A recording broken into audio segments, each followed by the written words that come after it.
Officials say there's now more water in Tulare Lake than in some of the state's reservoirs, but fears have eased of extreme flooding in surrounding communities.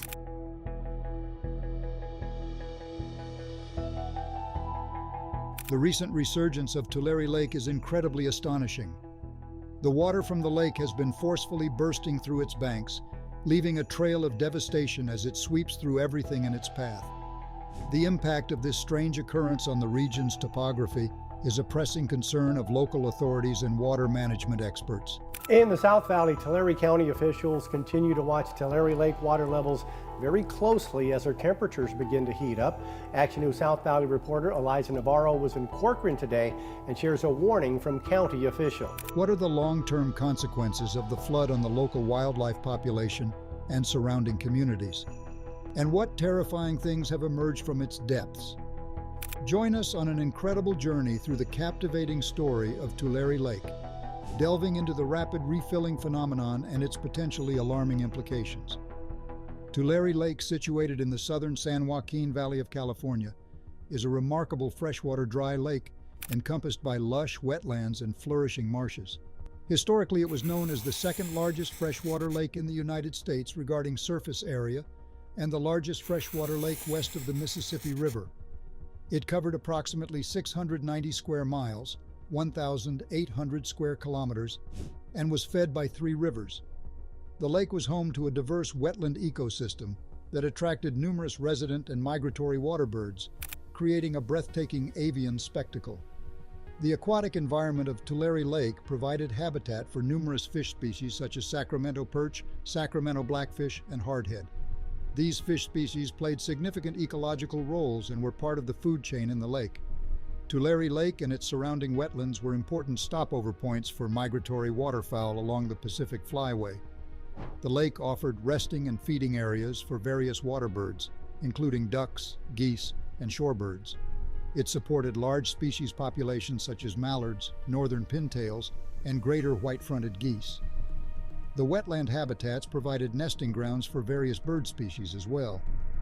In addition to fish and birds, Tulare Lake and its surrounding area hosted a diverse assemblage of other wildlife. The riparian areas and marshes supported a variety of mammals, including beavers, muskrats, and marsh rabbits. Reptiles and amphibians, such as western pond turtles and various frog species, could also be found in the lake's vicinity.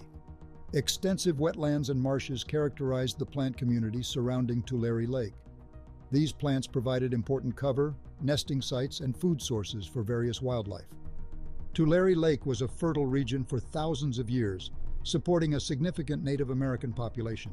However, diversifying its tributary rivers for irrigation caused the lake to dry up, except during occasional floods caused by heavy rains or snowmelt. The history of Tulare Lake is intertwined with the geological changes that have shaped the Central Valley of California. Around 600,000 years ago, the area was submerged by Lake Corcoran, and when the lake eventually drained, Tulare Lake, along with Buena Vista Kern Lake, remained as remnants. A significant event created a new pathway in the San Francisco Bay, causing a catastrophe as the Carquinez Strait rapidly created a new channel. Tulare Lake was part of a larger basin at the southern end of the San Joaquin Valley, separated from the rest of the valley by tectonic subsidence and alluvial fans. It received water from various rivers and distributaries, including the Kern, Tule, Cahuilla, and Kings rivers. The lake would overflow northward into Summit Lake and then flow through Fresno Slough into the San Joaquin River, but this phenomenon became less frequent after increased water diversion for irrigation beginning in 1878. The Kern River and Kern River Slough, located southwest and south of Bakersfield, were the primary pathways for water to enter Kern Lake and Buena Vista Lake. If these lakes overflowed, the excess water would flow through the Kern River Channel, Goose Lake, and Thule Marsh before entering Tulare Lake. Tulare Lake has a rich history that dates back centuries. It was once a thriving oasis teeming with life, and Native American tribes greatly valued its bountiful streams long before European immigrants arrived. Although Tulare Lake is typically dry, it occasionally springs to life during heavy precipitation, surprising observers with its unexpected presence. To understand the nature of Tulare Lake and its intermittent appearances, it is helpful to consider the concept of phantom lakes. These lakes appear when there is a lot of rain or snow melting.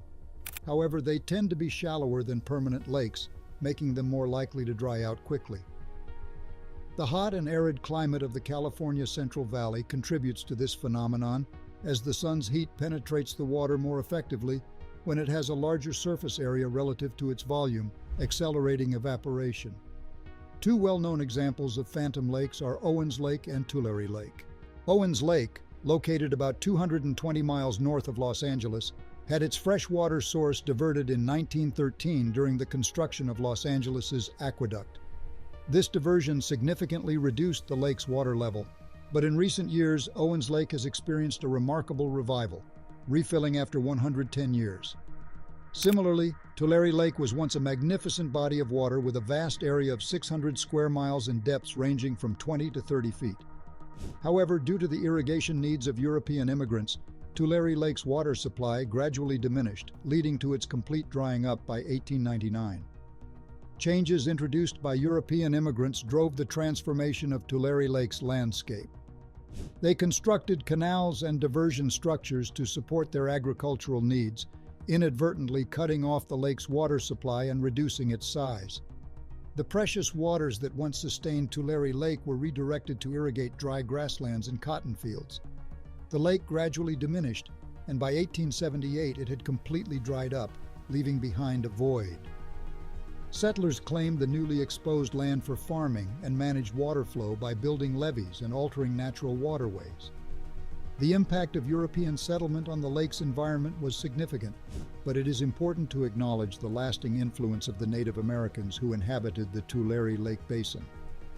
The Yokuts tribe, in particular, cherished the region for its abundant wildlife and plant resources, leaving behind a lasting legacy through their resource management practices. The arrival of American immigrants brought further changes to the landscape. Armed with innovative irrigation systems such as Fresno scrapers, they transformed the snowfall from the Sierra into fertile farmlands. However, this development came at a cost. Marshlands disappeared, deserts expanded, and the once mighty Tulare Lake faded into obscurity, replaced by vast farmland. While the lake occasionally experienced brief revivals during extreme runoff events, it never regained its former beauty. Let's delve into the challenges currently confronting the Tulare Lake Basin Center. The Tulare Lake Basin Center faces difficulties due to human interference in the water supply. The main cause of the lake's disappearance was the diversion of water by farmers for agriculture and urban use. Here's a quick story of an event that greatly changed the trajectory of Tulare Lake as we know it today. In the 19th century, Tulare Lake emerged as a hub of agricultural prosperity. The periodic flooding of the lake deposited nutrient-rich sediments, creating a haven for crops. Farmers rejoiced in the abundance that the fertile soil yielded, cultivating crops such as wheat, barley, and corn. Ranching activities thrived in the Tulare Lake area. The vast grasslands provided ample grazing opportunities for cattle and sheep. As a result, prosperous ranches flourished, becoming an integral part of the region's agricultural tapestry. Early settlers recognized the importance of effective irrigation systems to maximize the potential of the land. They devised rudimentary mechanisms to divert and control the lake's waters for crop cultivation. These irrigation systems ensured a steady water supply, allowing farmers to successfully mitigate the challenges of dry spells and cultivate their crops. The expansion of agriculture in the Tulare Lake region was facilitated by Mexican land grants, which allocated large tracts of land to individuals and families. Upheld by the U.S. government, these grants encouraged settlers to establish farms and ranches, further fueling agricultural operations and paving the way for economic prosperity. The agricultural community around Tulare Lake was a melting pot of cultures. Settlers from various backgrounds, including Mexicans, Americans, and European immigrants, brought unique farming techniques and traditions. This rich cultural diversity contributed to the vibrant agricultural landscape and fostered knowledge exchange among the farmers. Transportation played a crucial role in the success of agriculture around Tulare Lake.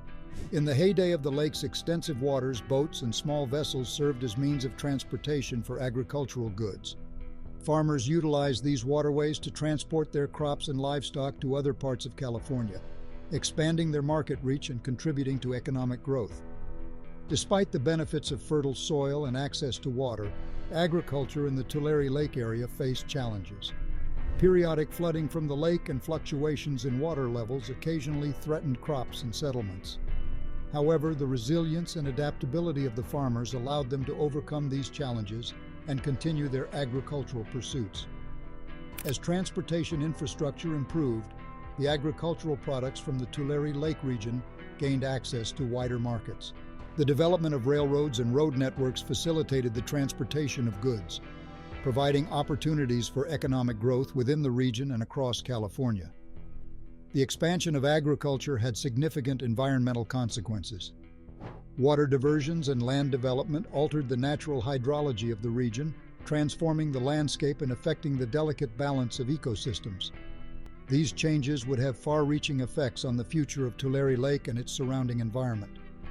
Over time, the draining of wetlands, extensive water diversions, and changing land use practices led to the decline of Tulare Lake itself.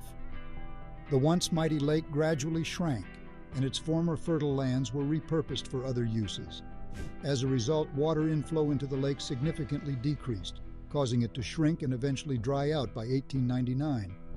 This had severe impacts on the ecology and economy of the basin.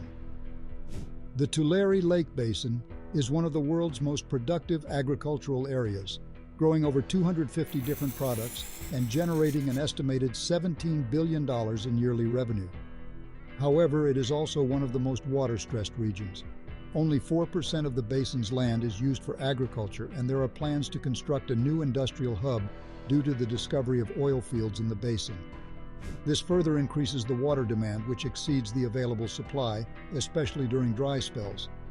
The basin relies on imported sources such as the Central Valley Project, the State Water Project, and surface water from nearby rivers to meet the water demand. Groundwater from the aquifers that support the basin is also utilized. However, the availability of these sources is constrained and uncertain. Groundwater pumping is hindered by overdraft depletion and deteriorating water quality.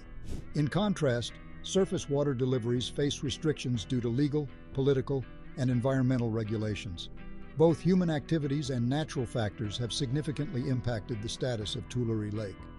During heavy rain and snowmelt periods, the rivers overflow their banks and levees, causing the lake to resurface as a ghost lake. This leads to nearby agriculture and infrastructure destruction, resulting in extensive damage, disruption, and loss for the populations and ecosystems dependent on the land. The floods have caused the death of thousands of animals, the destruction of crops, the loss of jobs, and the evacuation of damaged homes. Furthermore, the long-term effects of groundwater pumping have become evident. Over the past 10 years, certain land areas have sunk by as much as 15 feet due to excessive pumping. This alteration of the historical lake's topography has made it more vulnerable to flooding. Once an overlooked expanse of arid land, Lake Tulare has emerged from the depths of history to reclaim its majestic status as a magnificent body of water.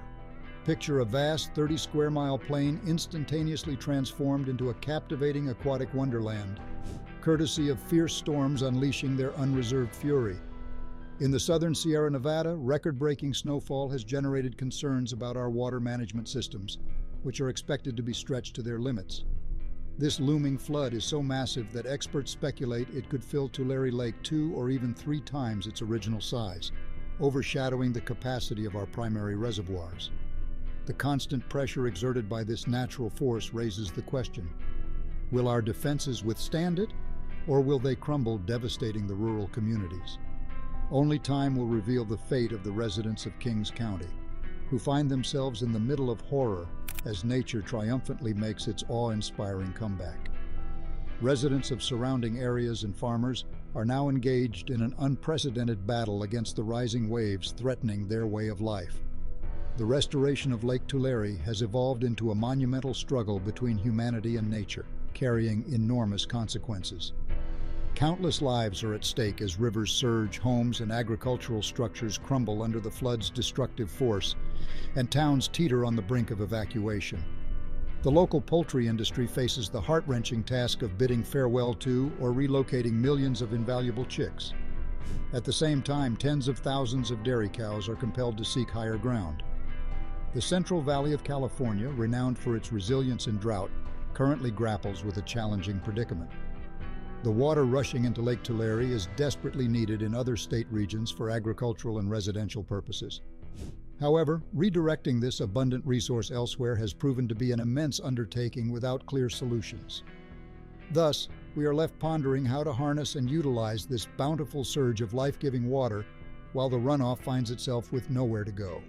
What are the immediate consequences of the resurgence on the region? The rapid reemergence of Tulare Lake came at a very high cost. Corcoran, the largest city near the lake with a population of 22,000, was the first to be impacted. The floods disrupted transportation routes, significantly impacting smaller neighboring cities. Allensworth and Alpaugh, smaller communities near Corcoran, faced evacuation orders as they teetered on the brink of being submerged by overflowing rivers. Additionally, the floods forced local dairies to relocate their cattle to safer areas. The resurgence of Tulare Lake is expected to persist for an extended period, covering the vast expanse of California's Central Valley.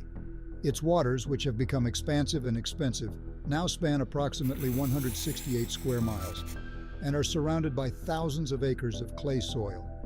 Due to the lack of a natural outlet, satellite technology is the best means for observing the lake. Ongoing developments suggest that the potential for continued flooding is looming as the Sierra Nevada snowpack begins to melt in the coming months. A recent survey by the California Department of Water Resources revealed the substantial flood risks posed by this year's extensive snowpack, particularly within the San Joaquin Valley.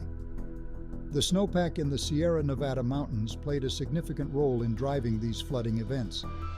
Unprecedented snowbank levels resulting from powerful storms were 257% above the seasonal average and 247% larger than the typical peak observed on April 1st. While the melting snowpack presents challenges, its benefits are overshadowed by the aftermath California is currently grappling with.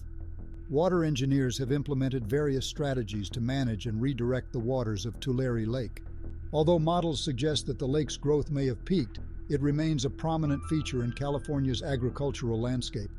The lake is fed by the current flows of the Tule, Kaweah, and Kings rivers, holding approximately 2.5 million acre-feet of frozen snow water. The lake's dimensions will depend on the rate of snowmelt and the capacity to divert water elsewhere. Diverse water sources are now closely managed before reaching the lake, but the ongoing flooding poses a significant challenge for the region's agricultural sectors. Mitigating this impact involves temporarily diverting floodwaters across agricultural land to replenish critical groundwater resources necessary for drought resilience. Reservoirs are crucial in capturing excess water, with portions allocated for irrigation. Other approaches include channeling water to infiltrate the soil, restoring depleted groundwater, and allowing some water to evaporate naturally. Notably, a significant amount of water from the Kern River is diverted through a canal to the California Aqueduct, bolstering water supplies for Los Angeles and surrounding cities. Although these solutions are not permanent, they provide some relief. Local communities are preparing for potential floods during the summer and taking measures to fortify their defenses. The California Department of Forestry and Fire Protection's Incident Command Team utilizes the dry weather to undertake crucial actions. These actions include raising critical roadways, such as the route between Allensworth and Alpaugh, which have already been severely impacted by flooding. Secure evacuation routes are being provided to residents in case they are needed. Emergency responders are strengthening levees and deploying portable barriers to manage water flows. Collaborative efforts between farmers and emergency workers are focused on reinforcing levees to mitigate the impact of relentless atmospheric river storms that continue to saturate the soil and swell the rivers. According to a researcher closely involved in the crisis, the ongoing flooding represents a gradually unfolding natural disaster, and the existing infrastructure is ill-equipped to handle the magnitude of the situation, posing a significant challenge for mitigation. Despite this, California officials remain determined to combat the floods. However, traditional flood management methods like sandbags offer only limited relief. Authorities recognize the overwhelming volume of water in the Sierra, surpassing existing facilities' capacity. They acknowledge the difficulties in navigating this ratio and the limited options for removing water from the historic lakebed. This may require a heavy reliance on evaporation, canal diversion, and pumping. The costly nature of these mitigation efforts compounds the challenges, particularly for impacted residents, many of whom are from low-income communities. This underscores the severity of the situation for farm workers and rural communities scattered throughout the Tulare Basin, where flooding threatens their livelihoods and well-being. The rising levels of Tulare Lake are expected to worsen as runoff from the Sierra Nevada mountains continues to pour down, causing extensive damage to properties and displacing thousands of people. Due to the failure to anticipate such a significant influx of water, it may be too late this spring to implement effective mitigation measures, a concerning aspect of the current situation. Sadly, the drying up of Lake Tulare was mostly because of human actions like water diversions and excessive groundwater extraction. Construction of dams and extensive water diversions from the lake's tributaries significantly reduced the inflow of water, redirecting it for agricultural and urban water supply purposes. This, coupled with excessive groundwater pumping for agricultural irrigation and other uses in the surrounding region, led to a decline in the water table, indirectly affecting the lake's water levels. We earnestly hope that the authorities swiftly implement viable solutions to address the challenges in the Tulare Basin, preventing extensive damage to lives and properties. Thank you for watching. Please like, comment, and subscribe for more updates on the happenings at Tulare Lake.